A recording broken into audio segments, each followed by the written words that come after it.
खुलुमबाय नोंथांमोनखौ जोंनि बड'लेण्ड एफेयार्सआव बरायनाय जाबाय। स्टुडिअ'आव दङ आं आसारानि दैमारि। रादाबनि समाव दङ। बे समाव लानानै फैदों मोनसे मिथिनो गोनांथार खौरांफोर। देग्लाय 2021 मायथाइयाव लिरनो गोनां HSLC एग्जाम आरो HS एग्जाम फरायसा-फरायसुलिफोरनि मोनसे गोनांथार खौरांफोर। फोसावनाय जाबाय दासिमहालागै मेट्रिक आरो हायार सेकेन्डारि फरायसाफोरनि रिजाल्टनि नाम्बारफोरखौ माबायदि होनाय जागोन आरो मा फर्मुला बाहायनानै फरायसा-फरायसुलिफोरनो मेट्रिक आरो HS पास जानो हानायनि मोन्थाइखौ होगोन। कर'ना महामारीनि गेजेरावबो मेट्रिक आरो HSनि बाथ्राखौ लानानै मोनसे सावरायमेल खुंनाय जादोंमोन। सावरायजाबोगासिनो दंमोन फरायसाफोरनि रिजाल्टनि नाम्बारफोरखौ माबायदि होनाय जागोन।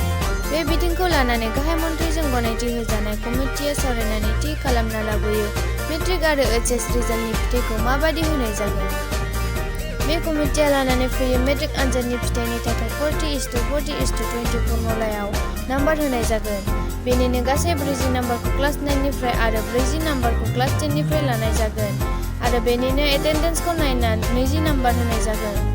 जायफोर फरायसालियाव थाखो 10 आव नाम्बार गैया बिसोरनो गासै 70 नाम्बारल' होनाय जागोन आरो गुबुन 30 नाम्बारखौ फरायसालिनिफ्रायनो होनाय जागोन। बेबादिनो HSनि थाखाय मेट्रिकनिफ्राय लागोन 50%। बेयाव मोनथाम साबजेक्टनिफ्रायल'सो हिसाब लानाय जागोन।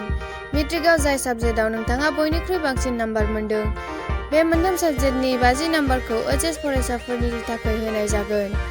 दानिया 50%आ मोननै रोखोमनि थागोन। मोनसेया जाबाय प्रेक्टिकेल थानाय आरो गुबुन मोनसेया जाबाय प्रेक्टिकेल गैयै।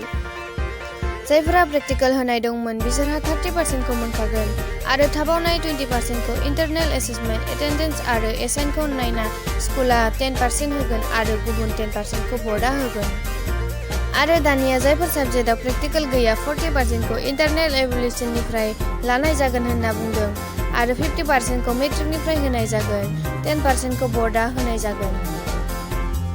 बेबादिनो भकेसनेल कर्सफोरनियाव एखेयानो। नाथाय मिथिनो गोनां खौराङानो जाबाय 2021 मायथाइनि मेट्रिक आरो HS पास जानाय फरायसाफोरा आसाम सोरखारनि मेट्रिक आरो HS आनजादनि नाम्बार नागिरनाय बिफानाव साख्रि मोननाय नङा। बेखौ आसामनि सोलोंथाइ बिफाननि मन्थ्रि डक्टर रनज पेगु बिथाङा बुंदों। 2021 मायथाइनि फरायसा महरै साख्रि मोनोब्ला मोनसे स्पेशेल आनजादखौ पास खालामनो हानो नांगोन। बे स्पेशेल आनजादखौ थासारिया मोजां जायोब्ला 15 सेप्तेम्बरनि गेजेराव खुंगोन होनना बुंदों। थासारिया मोजां जायाब्ला 2022 मायथाइयावबो खुंनो हागौ। जोबथारनायाव नोंथांमोननिसिम मोनसे फोसावनाय। बड'लेण्ड एफेयार्स चेनेलखौ जोंनि समाज आरो समाजनि जौगाथायनि मिजिंखौ लानानै गुबुन हारि एबा समाजनि जौगानायखौ सोलोंनानै जोंनि समाजनि गेजेरावबो बैफोरबायदि जौगानायनि सिमांखौनो लानानै नोंथांमोननि गेजेराव लानानै फैबाय। जाहाथे जोंनि समाजावबो मोनफ्रोम बिथिङाव आखा-फाखा जानो हायो। जों गुबुन हारिनि थाखायल' सोनारनांगौ जाया। आसा खालामदों नोंथांमोना जोंनि बड'लेण्ड एफेयार्सखौ अनसायगोन। नोंथांनि नाजानाय, जोंनि रोंथायानो नोंथांनि आंनि हारिनि सिनायथि होगोन।